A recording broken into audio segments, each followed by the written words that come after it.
Gacy rappresenta un caso classico di psicopatia ad alto funzionamento, in cui una facciata di rispettabilità e successo nascondeva un vuoto emotivo e una violenza predatoria devastanti. Psicologicamente Gacy era dominato da una profonda scissione tra il suo mondo interno e quello esterno. In primis aveva un enorme bisogno di validazione, una grande necessità di essere ammirato, rispettato e di apparire un uomo di successo. Imprenditore, marito, attivista politico. Questo bisogno si era radicato in un'infanzia difficile, segnata da un padre alcolizzato e violento, che lo aveva fatto sentire costantemente umiliato. La violenza emotiva e fisica del padre è il punto cruciale nella storia di Gacy e aveva fatto leva sulla sua presunta debolezza, manifestatasi con l'enuresi notturna, e sulla sua latente omosessualità. Questo ha creato la dinamica perfetta per la successiva psicopatia di Gacy. L'umiliazione paterna ha creato profonda vergogna, un senso di fallimento maschile, la sensazione di non essere all'altezza.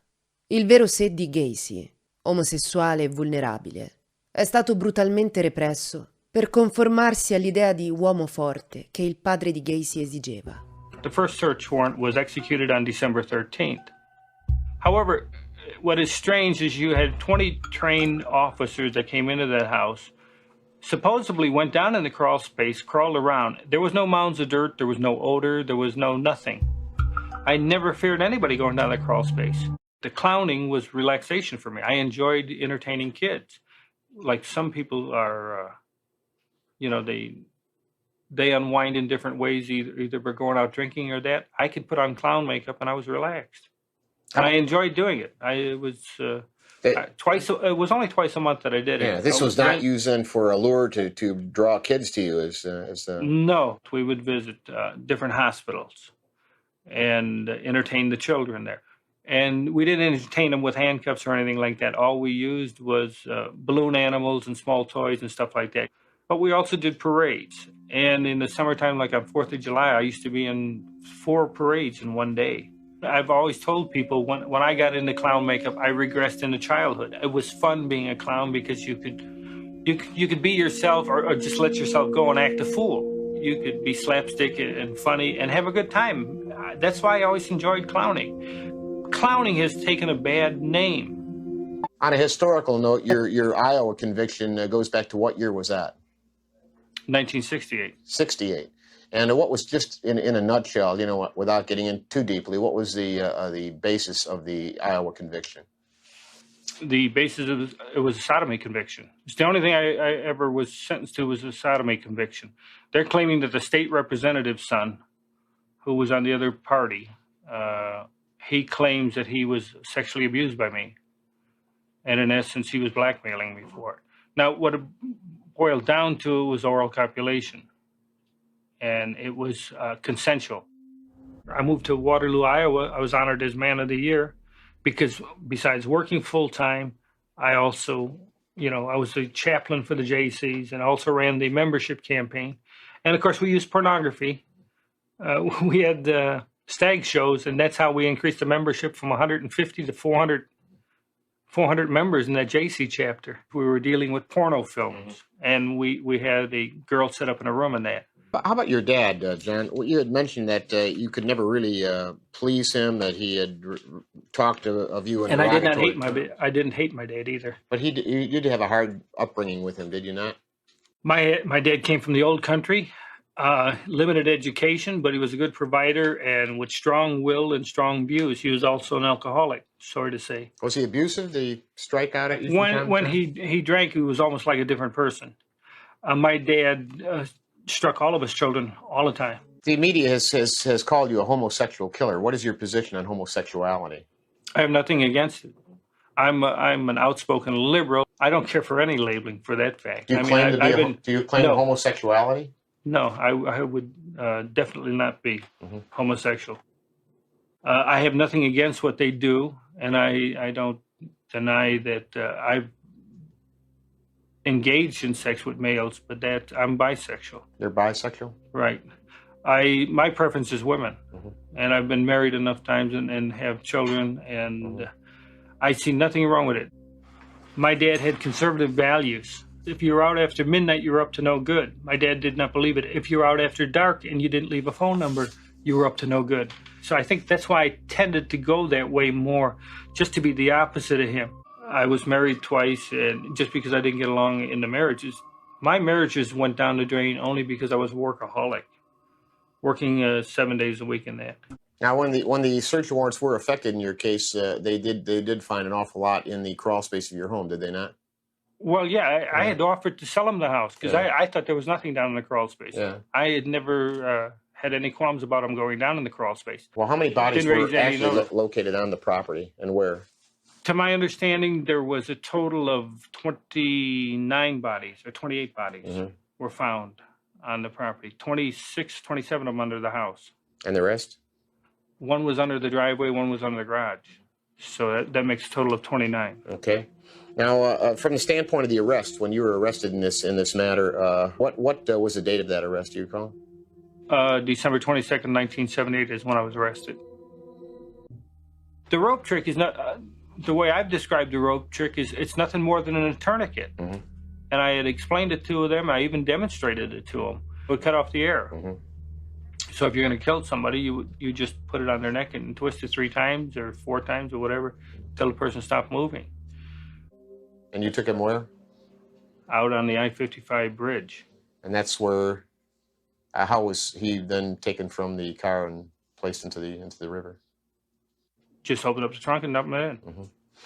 Okay. There was no big special deal on it. I couldn't get down in the crawl space that easy, and then I had to bum back to begin with. You got to crawl on your belly to move around in the crawl space.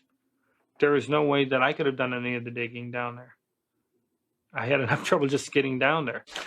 Gregor Godzik had come to work for me in according to this, 1976. That's been portrayed of me. And the only way you can make a monster image is to make it look like I stalked the streets and picked up altar boys off the street. You know, they want to make them look like innocent babes in the woods, and I was swatting them like flies. My encounters were always by happen chance. If you pull up at a stoplight and there's somebody standing there waiting for a bus, if you give them a ride, and if you ask them whether, you know, do you get in anything or you want drugs or something like that, that's how it happened. Always a happen chance encounter. A number of, 3 or 4 psychiatrists, psychologists interviewed I had you. 13 of them. There was 6 for the defense and 7 for the state. Yeah, what was the state position doctor, of the defense psychiatrists? What did they feel your problem was? God, I can't remember offhand. Borderline personality, antisocial behavior. I don't see how anybody can be antisocial when you were involved with the public as much as I was. What they're trying to do is your whole trial now becomes an insanity trial where you're to decide whether a person is sane or insane. John, how about Tim McCoy, the last one of the 5 that you say you have personal knowledge of? Tim McCoy, even though he's the last one, he's the first one. He's the first one, actually. Right. The first of the 33. Tim McCoy was the first one. And Tim McCoy's name wasn't put on him until 1988. Prior to that, he was known as Unknown Number 9. And he was buried by me in the crawl space. That's the only knowledge that I have of it. What was the circumstances of that? He was killed in the house in self-defense. And who killed him then? I stabbed him. Yeah, and it was an issue of self-defense. Why was he in the process of assaulting you, or what? He was coming at me with a knife. I just took the knife away and twisted it in his hand, and that's what killed him. So at that point, you yourself did bury him then in the crawl space. Right, and if you notice, he's under concrete. Did you bury any of the others in the crawl space? No, I had nothing. I had no knowledge of them. Yeah. Well, why is it that your first one is there, and then 20 some others are buried down there as well? Did somebody know that you had done this with the first one, to giving them an idea? More than likely, when drinking and getting high with the others, yeah. Admitting it to them.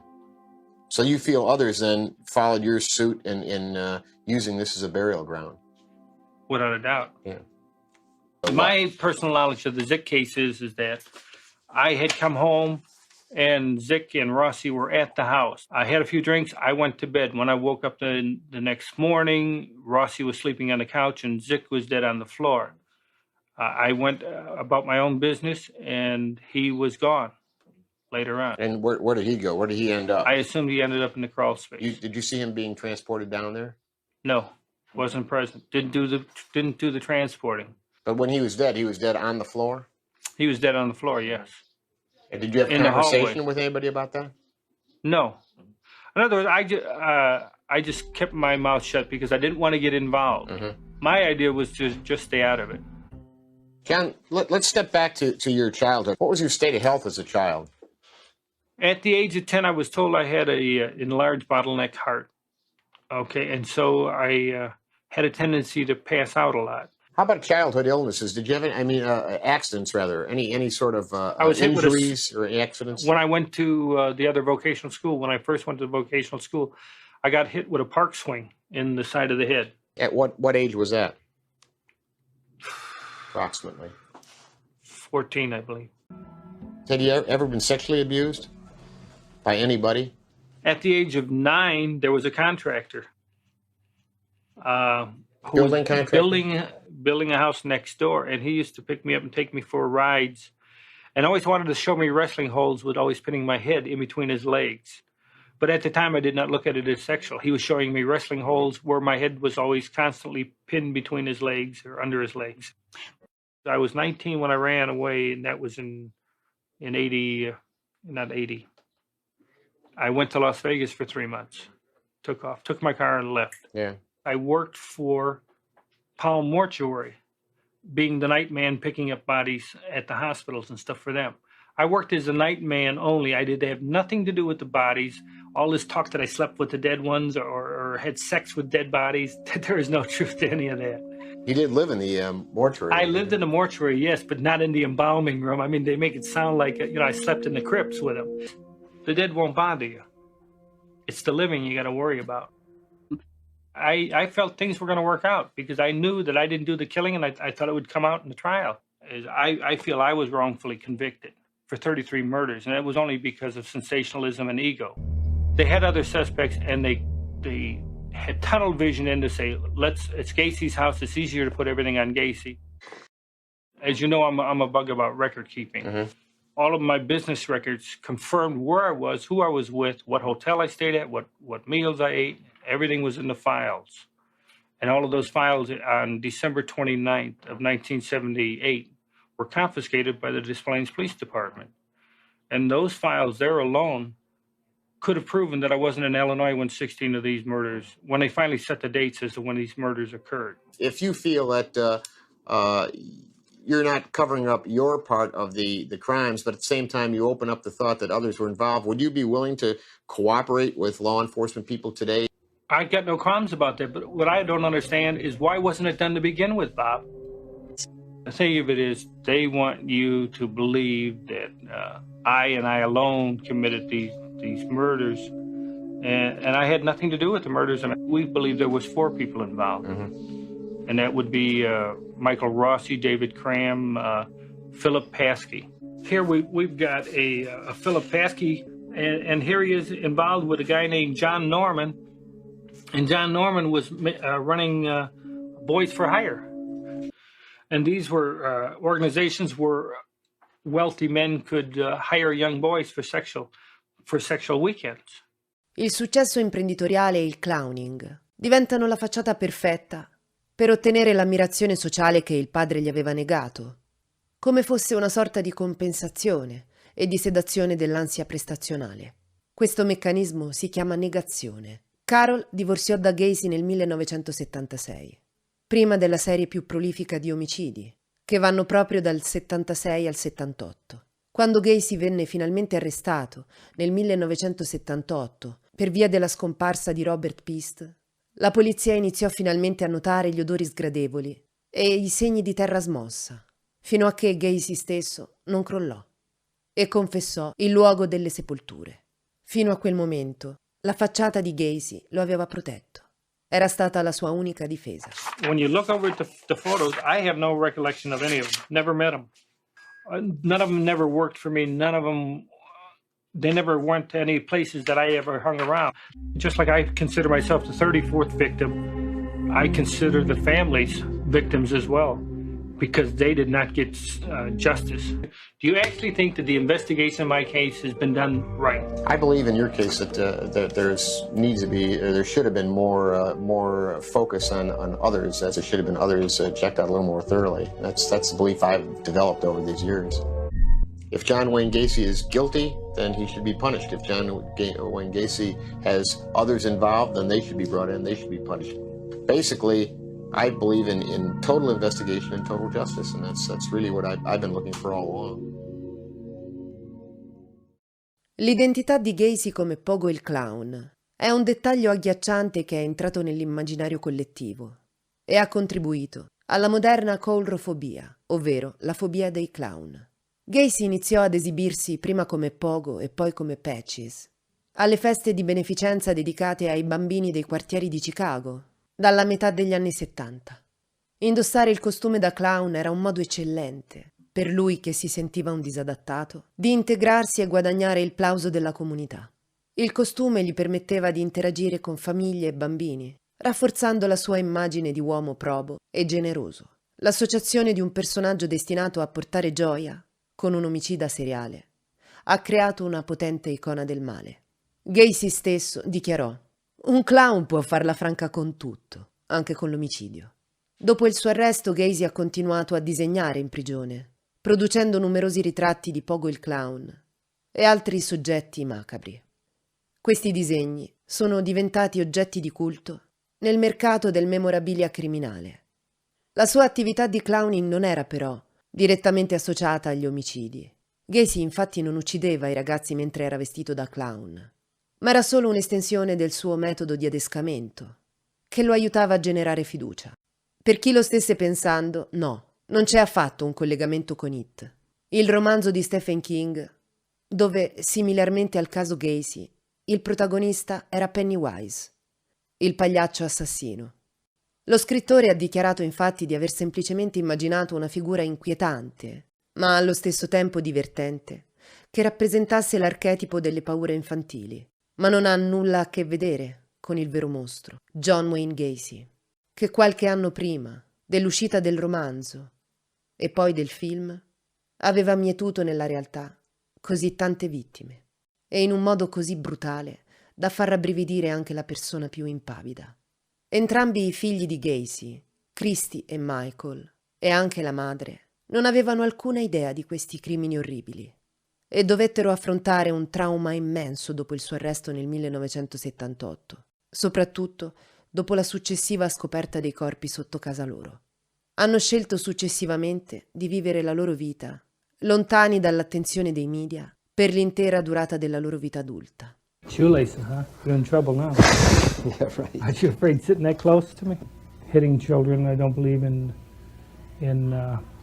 spoiling a child either.